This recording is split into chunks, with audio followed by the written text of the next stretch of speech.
My son sent me a message at 11:42 p.m. It read, "Don't come to our house anymore. We want peace." I stared at the glowing screen in the dark, then at the checkbook sitting on my desk. They wanted peace. I accepted their peace quietly. I didn't call. I didn't argue. I simply turned off the lights. But the next morning, he knocked on my door with an invoice in his hand. He thought I was an ATM machine with a heartbeat. He forgot I was also the engineer who built the foundation he was standing on. Before I tell you how I evicted my own son from his perfect life, let me know in the comments where you're listening from. Hit subscribe if you believe respect is a two-way street. I'm Victor Pierce, 62 years old. For 40 years, I worked as a structural engineer. My job was to calculate loads, stress points, and breaking thresholds. I built bridges that could withstand hurricanes and skyscrapers that could survive earthquakes. But I failed to see the structural fractures in my own home until the roof was already collapsing on my head. It was a Tuesday night. The house was quiet, the kind of silence that feels heavy when you live alone. I was in the garage, the smell of sawdust and varnish filling the air. I was fixing a small wooden bookshelf for my grandson. Tommy, he had turned 8 last week, and he loved dinosaurs. I wanted to surprise him. I was sanding down a rough edge on the top shelf when my phone buzzed on the workbench. It vibrated against the wood, a harsh, intrusive sound that cut through the peaceful quiet of my workshop. I wiped the sawdust from my hands and picked it up. It was a text from Nelson, my only son, the boy I had raised alone after his mother passed away 2 decades ago. The message was short, brutal, like a knife between the ribs. "Dad, Beverly and I have talked. You come over too much. It's overwhelming. We need space to be a family without you hovering. Don't come to the house anymore unless you're specifically invited. We want peace." I read it twice, then a third time. I waited for the follow-up text, the one that said "just kidding" or "sorry, wrong number." But the screen just went black, leaving me staring at my own reflection in the dark glass. I stood there in the cold garage, my hands still rough from the sandpaper. The smell of wood stain and old motor oil surrounded me like a familiar blanket.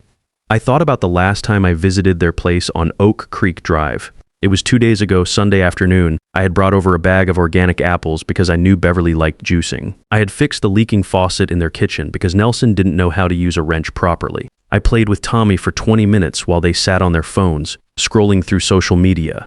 I didn't think I was hovering. I thought I was being a father. I thought I was being a grandfather. I looked at the wooden shelf I'd been working on for 3 weeks. Every joint was perfect, every surface smooth. It was built to last, something that could hold weight without breaking. Unlike some things in my life, apparently. I carefully placed the sandpaper down on my workbench. I didn't throw the phone against the concrete wall. I didn't scream at the empty garage. Engineers don't scream. We analyze the data. We look at the structural integrity, and we make decisions based on facts, not emotions. I walked into the kitchen and poured myself a glass of water. The house felt even quieter now, if that was possible. On the refrigerator, held up by a magnet from Tony's Pizza Palace, was a calendar. I looked at tomorrow's date, the 15th. The 15th was always an expensive day in my household. It was the day the automatic transfer went through for Tommy's private school tuition at Riverside Academy. $2,200 a month automatically deducted from my checking account.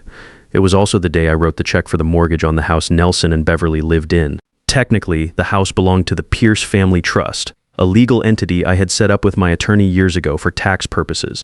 But Nelson and Beverly called it their house to everyone who would listen. They painted the walls whatever colors they wanted. They chose the expensive curtains and the designer furniture. They planted the hydrangeas and installed the marble countertops. I just paid the bills, all of them. We want peace. The words echoed in the empty kitchen like a death sentence. They wanted the peace of my absence, but they certainly didn't want the peace that would come with my financial withdrawal. They wanted me gone, but they wanted my wallet to stay. I sat down at the kitchen table where I had eaten breakfast alone for the past 20 years. I picked up my phone and typed a reply. I didn't write a paragraph about how much I loved them. I didn't remind them of the sacrifices I had made or the college tuition I had paid. I didn't mention the down payment for their house or the countless emergencies I had bailed them out of. I just typed 2 words, understood, done. I hit send and watched the message disappear into the digital void. Then I went upstairs, turned off all the lights, and lay in bed staring at the ceiling. The shadows from the street lamp outside danced across the plaster, creating patterns that reminded me of stress fractures in concrete. I didn't sleep. I was calculating. I was looking at the load-bearing walls of my relationship with my son, examining the foundation, checking for structural weaknesses, and I realized there was nothing holding it up anymore except my money. The emotional support beams had rotted away years ago. The respect had crumbled. All that was left was the financial scaffolding, and they had just told me they didn't want that either. At least they didn't want the man attached to it. The next morning came with the pale gray light of a Seattle dawn. Rain streaked down the windows like tears. I made coffee, black, no sugar, the way I had every morning for 40 years. I was sitting in my leather armchair reading the Wall Street Journal when I heard a knock at the front door. It was a rapid, impatient knock, the kind that says the person on the other side has places to be and problems to solve. I checked my watch, 7:15 a.m. I opened the door, and there stood Nelson. He looked stressed, his hair slightly messed up, his tie not quite straight. He was wearing his navy blue suit, the expensive one I had bought him for his promotion interview at Thompson & Associates this last year. He didn't look like a man who had sent a text effectively disowning his father 8 hours earlier. He looked like a man in a hurry, a man with an agenda. "Hey, Dad," he said, stepping inside without waiting for me to invite him in. "Do you have coffee? I'm running late." I watched him walk into my kitchen like he owned the place. He knew where everything was. He opened the cabinet, took out his favorite mug, the blue one with the company logo on it, and poured himself a cup from my pot. He acted as if nothing had happened, as if the text message was just a bad dream I had imagined. He took a sip and grimaced. "You really need to buy better beans, Dad. This tastes like mud. Have you considered getting one of those fancy espresso machines? Beverly has been looking at them online." I closed the front door slowly, deliberately. The click of the lock seemed unusually loud in the morning quiet. I walked into the kitchen and leaned against the counter. My arms crossed, I didn't speak, I just looked at him. I looked at his expensive haircut, perfectly styled even at 7:15 in the morning. I looked at the Rolex on his wrist, the one he had bought with his Christmas bonus 2 years ago. I looked at his manicured nails and his Italian leather shoes. I looked for a sign of remorse, for an acknowledgement of what had happened the night before. I looked for an apology. There was nothing. He put the mug down on my counter and pulled a folded piece of paper from his inside jacket pocket. The paper crinkled as he smoothed it out, a sound like breaking glass in the tense silence of my kitchen. "Look, about the text last night," he said, waving his hand dismissively like he was shooing away a fly. "Don't be dramatic about it. Beverly is just stressed. She feels like she can't relax in her own home when guests are over. We just need boundaries. You understand boundaries, right?" Guests. I was a guest in the house I paid for, in the house where my grandson slept, in the house that existed because of my signature on a mortgage document. "I understand boundaries," I said. My voice was calm, steady, the same tone I used when explaining to clients why their building design wouldn't work. "Good," Nelson said, relief flooding his voice. He smoothed the paper out on my kitchen table with the practiced movements of someone who had done this dance many times before. "Anyway, bad timing with all this, but the transmission on the SUV is acting up. I took it to the mechanic yesterday afternoon. It's the gearbox, apparently. Some kind of internal damage." He slid the paper toward me across the wooden surface. It was an invoice from Precision Auto, the BMW dealership on the north side of town. The letterhead was crisp and professional, the kind that screamed expensive before you even looked at the numbers. "They won't release the car until the invoice is paid." Nelson continued, checking his phone while he talked. "And my credit card is maxed out because of that vacation we booked to Cabo for next month. Beverly found this amazing resort online, all-inclusive ocean view suites." I looked down at the paper. The total at the bottom was $2,400 for a transmission repair on a car that was only 3 years old. "I need you to handle this, Dad," he said, his tone casual, matter of fact. "I have a client meeting at 9 and I can't drive the rental to Thompson & Associates. It's a beat-up Corolla. It looks unprofessional. You know how important image is in my business." He didn't ask. He didn't say please or if you don't mind or I'd really appreciate it. He commanded. He expected. He assumed that my wallet was an extension of his wallet, that my money was his money, that my problems were his solutions. I looked at the invoice, then back at my son. For 35 years, I had smoothed every bump in his road. When he crashed his bike at age 7, I bought him a new one. When he failed algebra in high school, I hired a tutor. When he got a DUI in college, I paid for the lawyer. When he graduated with a business degree and couldn't find a job, I made some calls to old contacts in the construction industry. When he wanted to propose to Beverly, I helped him pick out the ring and co-sign the loan. I paid for the wedding, a $40,000 affair at the Harbor Club with 200 guests who drank expensive champagne and ate overpriced salmon. I bought them the house as a wedding gift, putting it in the family trust for tax purposes. I paid for the furniture, the landscaping, the security system. When Beverly got pregnant, I paid for the private health care and the nursery renovation. I thought I was helping him build a life. I thought I was being a good father, the kind of father I wished I had growing up, but I wasn't building anything. I was crippling him, one check at a time. I had turned my son into a man who could insult his father at midnight and demand money at dawn without seeing any contradiction in his behavior. I walked over to the drawer where I kept my checkbook. I could feel Nelson's eyes on me, tracking my movement across the kitchen. I could feel his relief, the tension leaving his shoulders. He thought the crisis was over. He thought the boundaries we had discussed were simple. I stay away from the house, but my money stays close and available. I pulled out the checkbook, a leather-bound book that had seen thousands of transactions over the years. I took my fountain pen from my shirt pocket. It was a Mont Blanc, a retirement gift from Pierce Engineering, heavy and elegant in my hand. The weight of it reminded me of all the important documents I had signed over the years, all the contracts and blueprints and specifications that had built my reputation. Thanks, Dad. You're a lifesaver. Seriously, Beverly was freaking out about the car. She needs it for her yoga class and her book club meetings. We'll bring Tommy over in a couple of weeks, maybe once things settle down and Beverly feels more comfortable with the new arrangement. A couple of weeks, maybe. Conditional access to my own grandson dependent on his mother's comfort level. I opened the checkbook to a fresh page. The paper was crisp and white, waiting for my decision. I wrote the date in the upper right corner, March 16th. I wrote Precision Auto on the payee line in my careful engineer's handwriting. I wrote out the amount, $2,400 and Fivry 100. I signed my name at the bottom, Victor Pierce. The signature was bold and clear, a name that had meant something in this city for 4 decades. I looked at the check. It was perfect, a small piece of paper that represented safety, security, a problem solved with money instead of effort. It represented the easy way out, the path of least resistance. I tore the check out of the book. The perforated edge separated with a sharp ripping sound that seemed unnaturally loud in the quiet kitchen. Nelson reached out his hand expectantly. He was already moving toward the door, already thinking about his client meeting, already planning his day around the assumption that his problems had been solved by someone else's money. Great, I got to run, he said. His hand extended, fingers already curling in anticipation of receiving the check. I held the check in my left hand, looking down at it. $2,400 in the grand scheme of my finances, it was nothing. Pocket change, I spent more than that on property taxes for their house every month. But this piece of paper represented something much bigger than a car repair. It represented a choice, a crossroads, a moment where I could either continue down the same path I had been walking for 35 years or change direction entirely. I looked up at my son. He was checking his phone again, scrolling through emails with his thumb, already mentally at his office, already planning his day around the assumption that his problem had been solved. You said you wanted peace, Nelson. Yeah, Dad, I know. Let's not rehash it. Just give me the check so I can get going. I smiled. It wasn't a warm smile. It wasn't the indulgent smile of a father who had been caught doing something silly. It was the cold, calculating smile of an engineer who had finally identified the source of a structural failure. Peace is expensive, son, I said. Then, with 2 slow, deliberate movements, I tore the check in half. The sound was crisp and final. I put the 2 halves together and tore them again, creating 4 pieces. Then I tore those pieces again, creating confetti. Nelson froze. His hand was still outstretched, hovering in the air like he was reaching for something that had suddenly vanished. His mouth opened, but no sound came out. He looked at the confetti of blue and white paper falling from my fingers onto the linoleum floor of my kitchen, each piece spiraling down like snow. Dad, he whispered. What are you doing? I'm respecting your boundaries, I said calmly.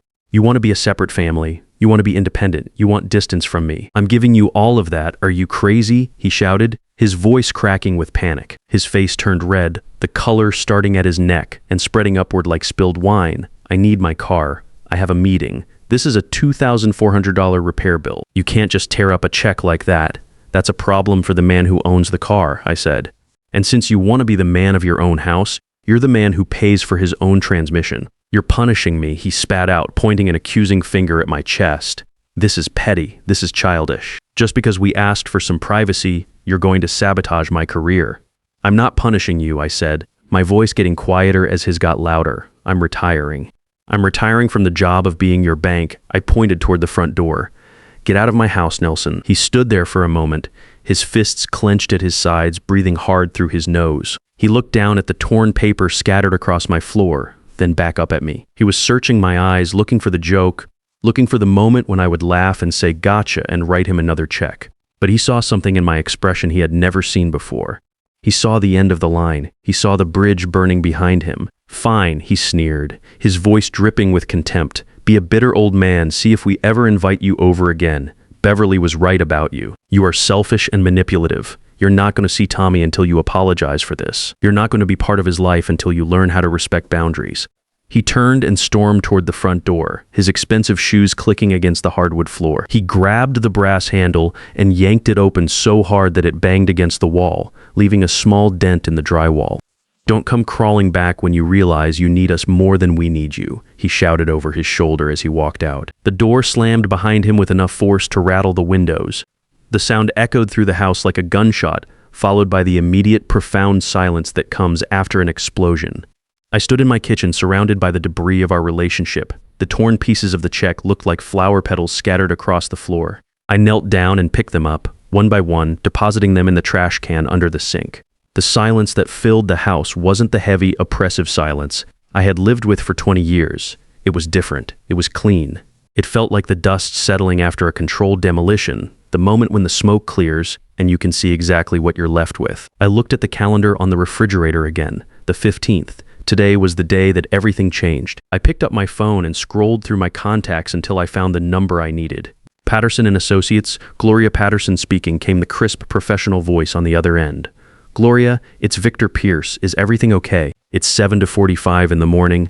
Everything's fine, Gloria," I said, surprising myself with how calm I sounded. "I need an appointment today. Emergency meeting. I need to make some changes to the Pierce Family Trust, specifically regarding the residency clause for the property on Oak Creek Drive." There was a pause on the other end of the line. Gloria had been my attorney for 15 years. She had handled my wife's estate, set up the family trust, managed all of my legal affairs. She was smart, experienced, and she understood immediately what I was talking about. "Are you sure about this, Victor?" she asked softly. "Once we start this process, it's very difficult to stop. There are legal implications, financial implications, family implications." I looked at the space where my son had been standing just minutes before. I could still smell his cologne in the air, still see the indentation in the carpet where his feet had been planted while he demanded my money. "I'm sure," I said. "They wanted peace, Gloria. I'm going to give them exactly what they asked for." The next 7 days were the quietest of my adult life. For the first time in 20 years, my phone didn't ring with emergencies. There were no texts about broken appliances. No panic calls about late credit card payments. No guilt trips about how other grandfathers bought their families vacations to Europe. There was just silence, and it was magnificent. I woke up each morning at 6 a.m. not because I was anxious about Nelson's latest crisis, but because the sun was hitting the rhododendrons in my backyard just right. I made my coffee and sat on the back porch, watching the steam rise from my mug and dissolve into the cool Seattle air. For the first time in decades, I wasn't waiting for the other shoe to drop. Meanwhile, Gloria Patterson had been busy. The legal machinery was already in motion. Documents were being prepared, notices were being drafted, and the structural demolition of my son's entitled lifestyle was proceeding according to plan. It was Friday afternoon when the silence finally broke. I was in my living room, organizing my collection of jazz vinyl records, when my phone rang. The screen showed a photo of Tommy, my grandson, smiling and missing his front tooth. For a moment, my heart jumped, thinking he had somehow gotten hold of a phone. But then I saw the name underneath the photo, Beverly. I let it ring 3 times before answering. I wanted to be calm, collected, in control. "Hello," I said. "Hi, Dad." Beverly's voice was artificially bright, practically vibrating with forced cheerfulness. It was the voice she used when she wanted something expensive, the voice of a salesperson closing a deal. "Hello, Beverly. So we haven't heard from you all week," she continued, breezing past any acknowledgement of what had happened. "We were getting a little worried, with your blood pressure and everything. We just wanted to make sure you were okay." "I'm fine," I said. "My blood pressure has actually been excellent this week." "Oh, that's wonderful.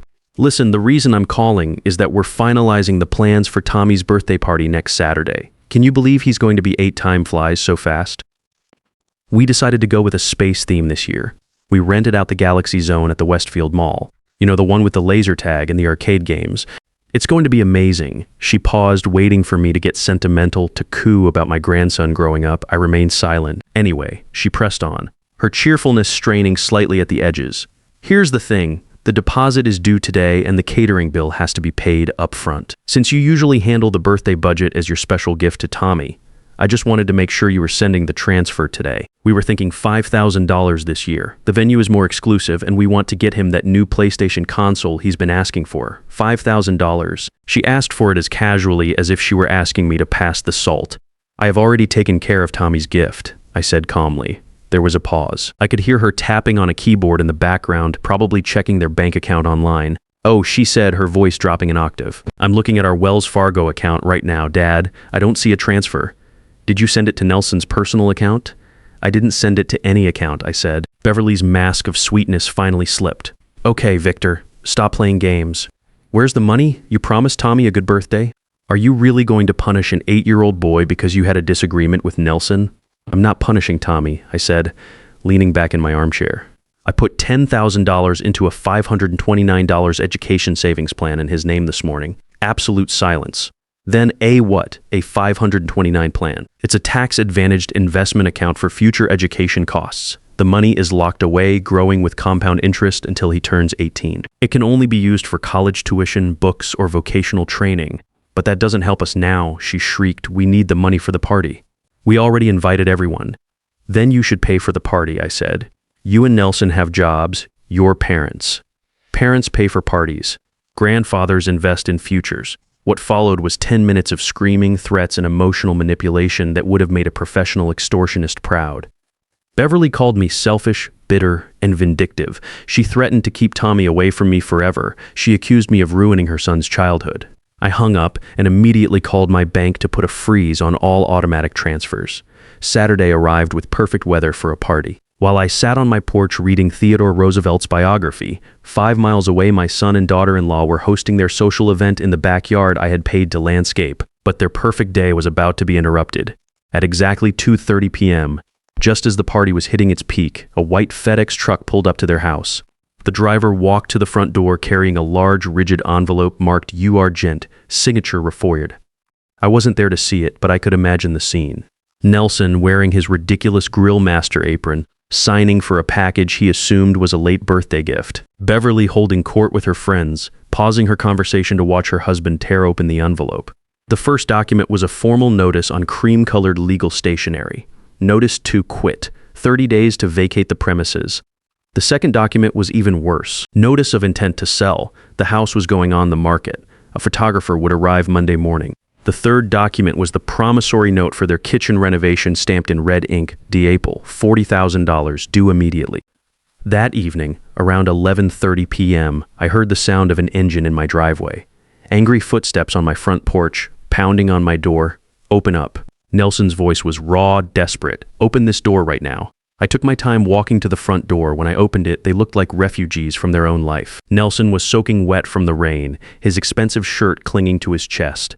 Beverly stood behind him, mascara running down her cheeks in dark streaks. You're insane, Nelson shouted, pushing past me into my hallway. Do you know what you did? We had to end the party. We had to lie to everyone. Do you know how humiliating that was? I know exactly what I did. I said, I sent legal notices. I assume you received them. What followed was an hour of threats, pleading, and desperate bargaining. They offered to pay me back. They promised to respect boundaries. They swore they had learned their lesson. But I had heard it all before, and I was done believing in temporary reforms. By midnight, they were gone. The house was quiet again. 3 weeks later, Nelson came back. But this time he was walking. No car, no expensive suit. He looked thinner, wearing jeans and a faded polo shirt. He had been working at Harold Murphy's dock crew, hauling steel cables for $18 an hour. I wanted to say I'm sorry, he said from the bottom of my porch steps. Not for the money, not for the car, but for the way I treated you. I looked at him, searching for the lie, but I didn't see it this time.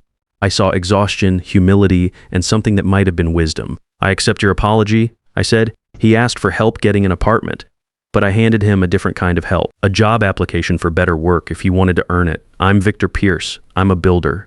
And today I finally laid the first brick of a foundation that might actually last. Thank you for listening to my story. Sometimes love means saying no. Sometimes the best gift you can give someone is the chance to stand on their own 2 feet. Until next time. Remember, the strongest foundations are built not with money, but with consequences. When you remove the safety net, you force people to grow wings. True wealth isn't what you can give your children. It's what you teach them they can earn for themselves. The greatest inheritance is self-respect.